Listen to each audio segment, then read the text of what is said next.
내란 재판 얘기로 좀 넘어가겠습니다. 최상목 전 부총리가 어제 한덕수 전 총리 재판에 증인으로 출석을 했어요. 최 전 부총리가 한 전 총리 반대하는 거 직접 보지는 못했다라고 증언을 했는데 영상 잠깐 보고 얘기 나누겠습니다. 총리께서는 그 전에 더 오래 계셨기 때문에 뭐 총리께서 여러 번 말씀을 드렸다고 말씀을 하셨고요. 그렇지만 제가 있는 사이에서 뭐 정확히 그런 기억은 없습니다. 피고인이 증인한테 들어가서 이야기해보라 이렇게 말을 했는지 기억이 없다는 거 말씀하시는 겁니까? 그러니까 그게 먼저 얘기하셨는지 아니면 그랬는 거는 기억이 없는데 제 기억으로는 제가 가서 총리께 들어가겠다고 하니까 적극적으로 들어가서 만류해보라고 했던 기억은 분명히 있습니다. 근데 집무실에 가서 한번 만류해보라 이렇게 피고인이 말을 한 적이 있는지. 제가 앉아 있는데 뭐 총리께서 말씀하시가 일어나서 들어갔다 이런 거는 아니라는 거죠. 네. 그런 기억이 없다는 거네요. 결국은 제가 문건을 본 시점이나 이런 부분에 대한 것들이 뭐 CCTV가 달라가지고요 확인을 해보니까 그래서 저도 상당히 좀 당황했습니다. 상당히 충격적이고 초현실적인 상황이니까 제가 의도적으로 뭐 의지를 갖고 얘기했거나 행동하는 것조차도 좀 파편적인 기억들만 남아 있고요. 저 때 안경을 안 쓰고 있습니다.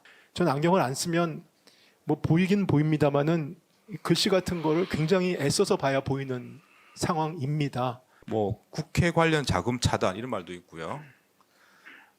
그다음에 비상 입법기구도 이야기도 있습니다. 그 증인은 뭐 경제 관료이시긴 하지만 법대 나오셨고 법학을 전공하신 거죠? 최 전 부총리가 사실 줄곧 접힌 쪽지라고 말했던 이른바 최상목 문건 원본이 법정에서 처음 공개가 됐는데 비상 입법기구 내용 담겨 있었고 사본과는 달리 형광펜으로 밑줄도 그어져 있더라고요.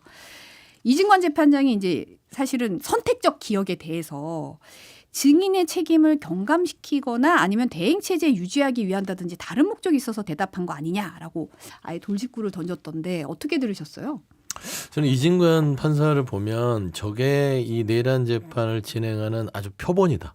저렇게 진행해야 되는 거거든요. 그거를 첫 번째 느끼고 두 번째 최상목 전 부총리 같은 경우는 권한대행까지 했는데 이분도 말끔하진 않아요.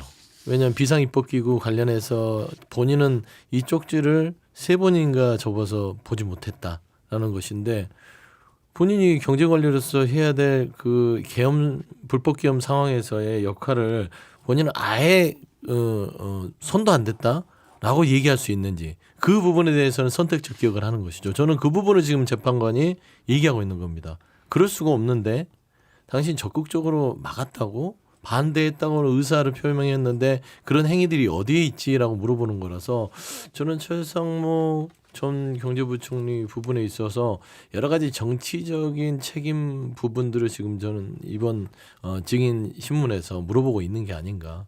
저는 말끔하지는 않아요.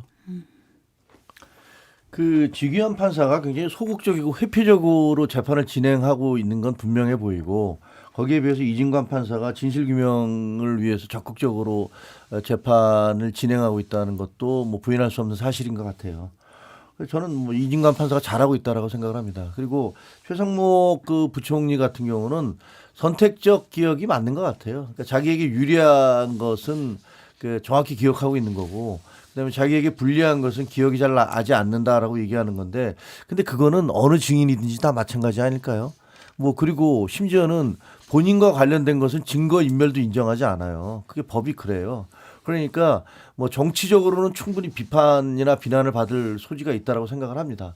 그런데 예를 들어서 뭐 그것이 명백한 거짓말이 아니라면 자기에게 유리한 부분을 좀 더 강조하고 자기에게 불리한 부분들에 대해서 뭐 기억이 나지 않는다라는 것들은 그냥 모든 증인들의 일반적인 행태에다. 그러나 경제부총리까지 했으면 좀 더 떳떳하고 당당하게 그리고 뭐 판사가 얘기했듯이 당신도 법대 출신 아니냐.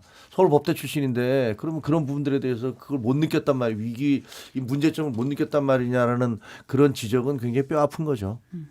파빌리온 주님이 고위 관료가 되면 눈이 다 안 보이나 봐요. 라고 하셨는데 눈이 너무 잘 보여서 저기서 봤는데 보인 분도 있으니까 맞아, 있죠. 눈이 갑자기 개안하는 분도 있고 안 보이는 분도 있는 것 같은데 사실은 이제 세 번 접었다고 구체적으로 얘기를 했잖아요. 접혀 있어서 못 봤다고 얘기했는데 사실 접혀 있지 않았고 보는 장면 CCTV에 그대로 나와 있으니까 이건 너무 구체적으로 뭔가 그래놓고서 이제 기억이 안 난다고 하니까 선택적 기억 아니냐라는 지적을 받은 것 같고 사실은 이제 한 전 총리 재판에 추경호 국민의힘 의원도 증인으로 출석을 했어요.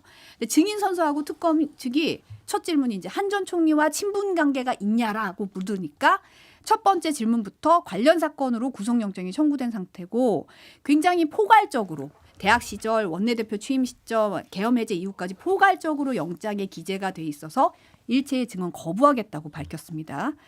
이진관 재판장이 증인 거부 본인 권리지만 부총리도 하신 적 있고 원내대표도 하신 적 있다. 그런 걸 좀 떠나서 좀 당당한 모습 보일 수도 있다고 생각한다라고 얘기를 했더라고요. 네, 그렇죠. 뭐 추경호 원내대표 물론 이제 누구든지 그 상투적인 답변이잖아요. 이 사건과 관련해서 제가 재판을 받고 있기 때문에 여기서 어떤 진술을 하든 간에 저에게 불이익이 될 수 있으니까 안 하겠습니다라고 진술 거부할 수 있어요. 그러니까 뭐 추경호 원내대표도 그거를 원용해서 한 것 같아요. 근데 뭐 재판장이 얘기했듯이 부총리까지 지내신 분이 좀 더 당당하게 얘기할 수 있지 않냐. 그리고 거기서 지금 현재 뭐 진실을 얘기한다면 여기서 얘기하든가 본인 재판에서 얘기하든가 진실만을 얘기하면 될 거 아니냐라는 식의 추궁과 비판이 얼마든지 가능하다고 생각을 해요. 근데 이것도 역시 뭐 인간이라는 것은 자기에게 유리한 쪽으로 모든 걸 끌고 가려고 하는 것을 뭐라고 욕할 수도 없기 때문에 본인이 그것이 더 불리 지금 얘기 조금이라도 잘못하면 자기한테 불리하게 적용할 수 있다. 더구나 이제 구속이라는 것들을 앞두고 있기 때문에 이게 구속되느냐 안 되느냐의 기로가 될 수도 있으니 그런 부분들에서 회피하는 것이라는 생각은 드네요. 그러니까 추경호 의원이 당시 원내대표 시절에 그 덕수 총리랑 전 총리랑 통화를 했잖아요. 계엄 당일. 네. 그러니까 그 부분에 있어서 통화를 했고 어떤 얘기를 했는지를 물어보기 위한 아마 그 지문이었던 것 같아요. 친하냐? 그러면 친문에 의한 통화였는지 아예 친하지도 않은데 전화가 와서 한 건지. 근데 증언을 거부해 버렸잖아요. 사실 이제 27일 날 그 체포동의안이 통과되고 나면 12월 초중반 정도에 아마 구속영장 실질심사 있을 텐데 저는 이진관 부장판사의 이 발언이 저는 영장 판사까지 이어질 수 있다고 봐요. 이 증언 거부. 그러니까 마지막에 말미에 그러지 않습니까? 증언 거부는 권리긴 하나 떳떳하지 못한 것 같다. 부총리도 했고 당의 원내대표도 했던 사람으로서 떳떳하다면 증언 거부를 할 이유가 있겠느냐라고 지적했던 부분들은 사실상 추경호 의원이 굉장히 이 그 내란의 어떤 협조 부분에 있어서 말끔하지는 않은 인상을 준 것 같다라고 평가하고 싶습니다. 말씀하니까 생각나는 게 송미령 장관한테 그 다른 날에도 혹시 회의 참석하라고 재촉하는 전화 받은 적 있냐, 통화한 적 있냐라고 물었었거든요, 재판장이. 그러니까 송 장관이 처음이다. 그런 전화 받은 적이 없다라고 대답한 적이 있어서 아마 그런 차원에서 친문부터 물어본 게 아닌가 싶긴 하네요, 정말. 네. 근데 사실 재판장도 그 얘기했거든요. 그 통화 내용 말고 다른 부분은 증언할 수 있는 거 아니냐라고도 얘기를 했는데 포괄적으로 기재돼 있어서 이제 뭐 본인의 그 이익에 따라서 안 하겠다라고 증언 거부했는데 또 이상민 전 장관 내란 재판에서는 저 허석권 전 소방청장이 법정에서 MBC, JTBC, 한겨레, 경향신문, 김어준의 뉴스공장 이 5곳을 이상민 전 장관이 빠르게 말해서 몇 번 되물었다. 통화 내용을 상세하게 복귀했습니다. 통화 말미에 이 전 장관이 경찰과 협력해 조치를 취하라라고 해서 언론사를 완전히 장악하기 위해서는 이제 공선전을 떠올렸다는 거잖아요. 옛날에 성을 공격하며 물도 끊고 식량도 끊고 성 안에 있는 사람들 항복 받아내기 위해서 하는 거겠다라고 생각을 했다는 게 영시에 들어가라 이 얘기를 했다는 거죠. 들어갈 거라고 얘기를 했다는 거잖아요. 당시 상황을 떠올리면 그때 방송하기 위해서 MBC 사람 많았었거든요.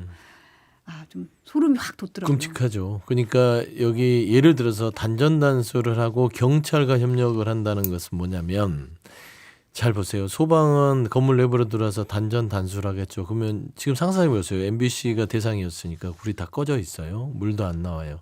그러면 경찰들은 샤타를 내리겠죠. 바깥에서부터 봉쇄를 할 것이고.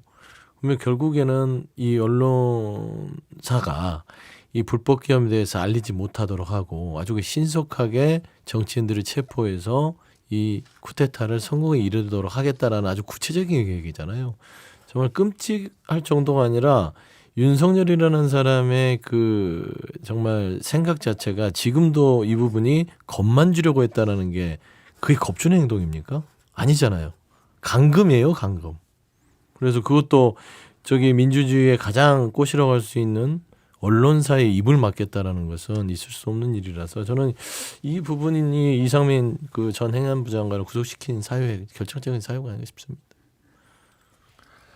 비상계엄은 뭐 전시나 소요라든가 폭동이라든가 이런 것들로 인해서 정상적인 어떤 그 통치가 좀 힘들 때, 그래서 뭐 비상사태일 때 하는 거잖아요. 근데 그런 경우에도 언론사에 단천단수를 할 이유는 하나도 없는 거죠. 오히려 거꾸로 언론사에 제대로 정보를 제공을 해야 될 그런 입장인 건데, 이거는 과거에 이제 군사쿠데타 같은 게 일어나면 언론사를 통제를 하죠. 그래서 우리가 내놓은 이것만 발표를 해라고 하는데, 그것도 단전단수를 하는 건 아니거든요. 맞아요. 네.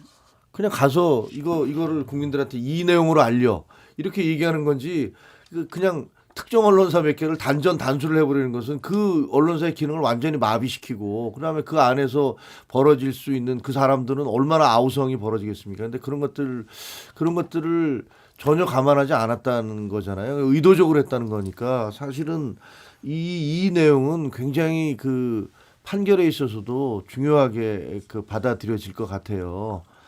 내란이냐 아니냐에 대한 판결을 결정하는 데 있어서 굉장히 중요한 하나의 바로미터가 기준이 될 것 같다는 생각이 들고, 근데 저는 개인적으로는 이상민 장관을 개인적으로 좀 알거든요. 네.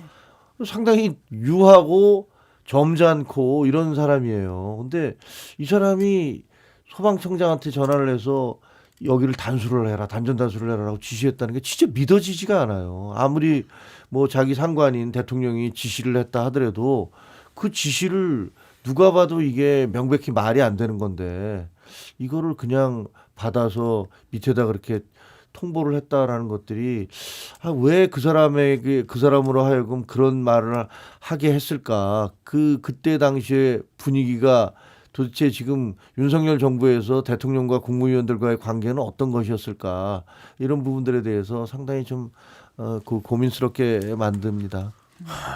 근데 이제 충안구 동문이잖아요. 이상민 전 장관이. 근데 저는 그럴 사람이 아니라는 거는 이제 개인적인 품평이라고 개인적 품평이라고 보고, 이상민 전 장관에 대한 제 또 개인적인 품평은 이태원 참사를 대하는 태도.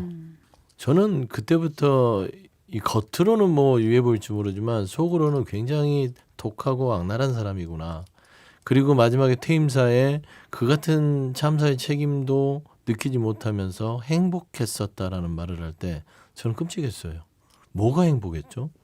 그가 있을 때 얼마나 많은 참사가 일어났고 행안부 장관으로서 거기에 대한 응당한 책임을 졌는지를 돌이켜봤을 때는 그렇게 얘기를 해서는 안 됐었는데, 결국 그 불법계엄의 충안구 동문으로서 적극적으로 개입한 사실들이 드러나서 인생의 말로가 그렇게 끝나는구나라고 저는 좀 보입니다.